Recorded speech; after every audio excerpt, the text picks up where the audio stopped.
Boa noite, espero que estejam todos bem. Conversamos na nossa aula anterior a respeito do conceito de ação penal e daremos sequência hoje conversando a respeito dessa titularidade, né? Iniciamos trabalhando a respeito da ação penal pública. Lembrando, existe a ação penal pública, existe a ação penal privada. A ação penal pública, que é o tema desta aula, a titularidade dela é do Ministério Público. Qual é a previsão?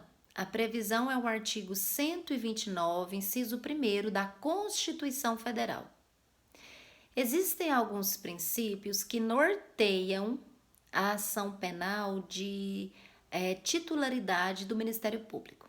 Quais sejam? Obrigatoriedade, indisponibilidade e oficialidade.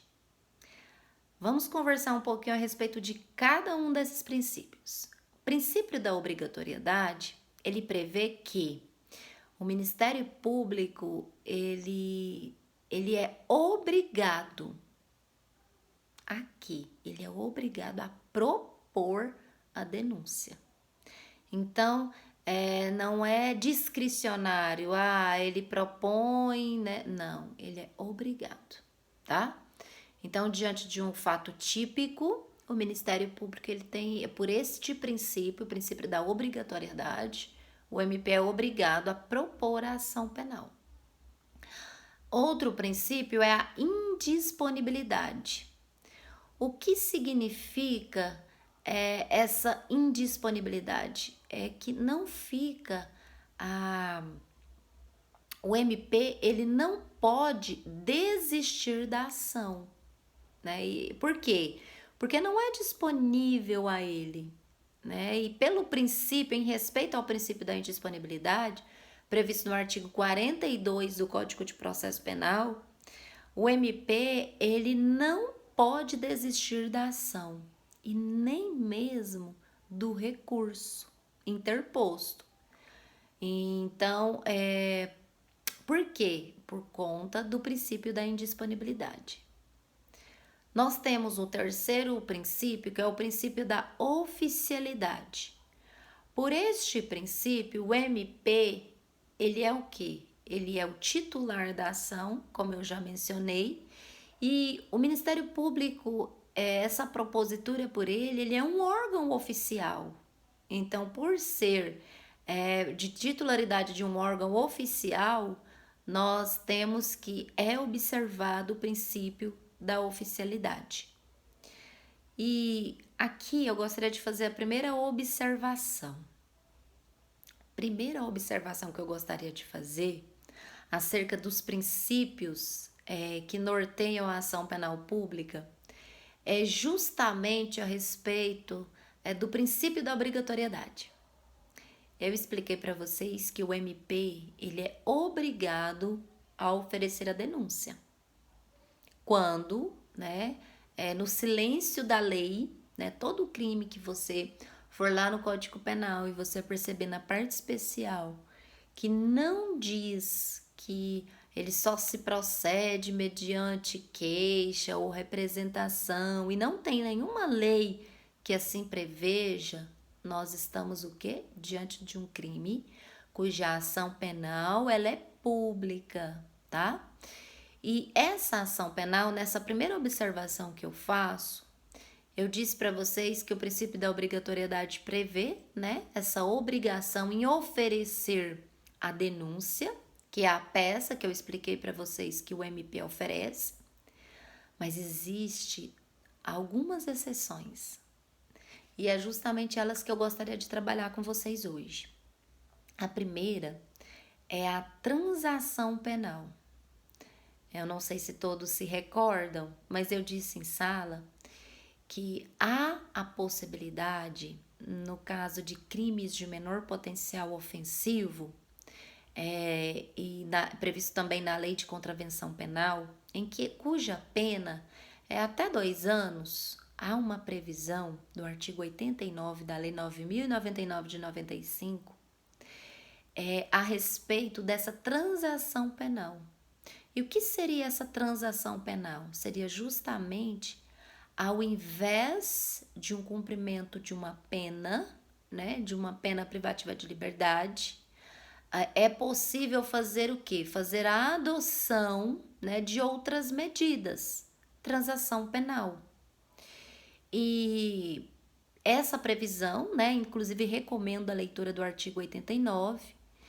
Por essa previsão, o Ministério Público, diante de um crime de menor potencial ofensivo, cuja pena é no máximo 2 anos, ao que há justamente esse princípio da obrigatoriedade, ele não é obedecido aqui. Por quê?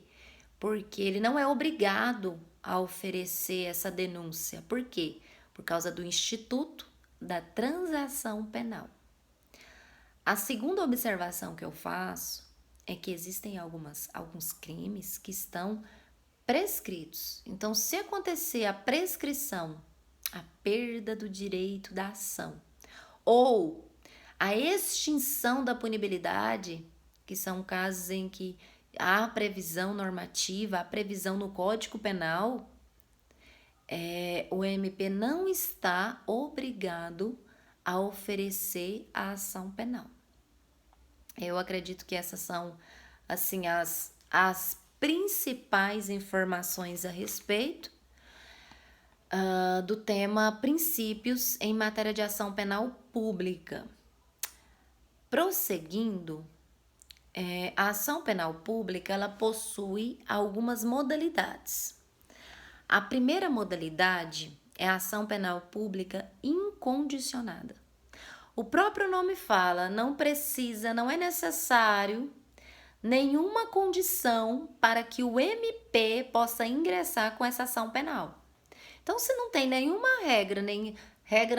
nenhuma condição, né, na verdade, esse exercício, ele independe, né, esse exercício de propor essa denúncia e de oferecer essa denúncia, ele independe de qualquer condição.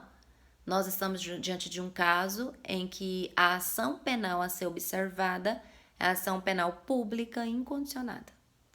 Exemplo, crime de roubo, homicídio, entre outros. São todos de titularidade do Ministério Público e todos esses não têm nenhuma condição para que o Ministério Público possa oferecer essa denúncia, tá? Então, a ação penal aqui é pública incondicionada. Nós temos também a ação penal pública condicionada. A ação penal pública condicionada ela está prevista no artigo 100, parágrafo 1º do Código Penal. Lá prevê o quê? Que é necessário para que o MP possa propor essa ação penal, há uma condição para a propositura dessa ação penal. E a ação penal pública incondicionada, ela prevê duas modalidades também. A primeira é a representação da vítima e a segunda é a requisição do ministro da Justiça. A representação da vítima, né, ou seja, eu costumo dizer que a representação nada mais é que a manifestação da vontade da vítima,